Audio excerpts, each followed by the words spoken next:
जय जगन्नाथ सांग माने सीता मांकर प्रभु रामचंद्र रक्षा करता थिले किंतु हरण समय तांको पाखरे केही नथिले। द्रौपदींकर पंचु पांडव थिले किंतु वस्त्र हरण समय तांको पाखरे केही नथिले। दशरथंकर चारि पुत्र थिले किंतु प्राणत्याग समय तांको पाखरे केही नथिले।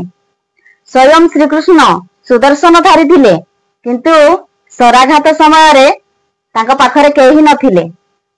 रावण महाशक्तिशाली थिले किंतु लंका जलिला बेले तांको पाखरे केही नथिले। सरसज्जारे पितामह तांको पीड़ार भागीदार केही नथिले। अभिमन्यु निजे राजा थिले किंतु चक्रव्यूह बेले तांको पाखरे केही नथिले। तेणु संसार रे निजर बोली केही नाही, कर्म ही निजर। ठीक कहना भूल कहली निहाती कमेंट रे कहिबे। जय जगन्नाथ।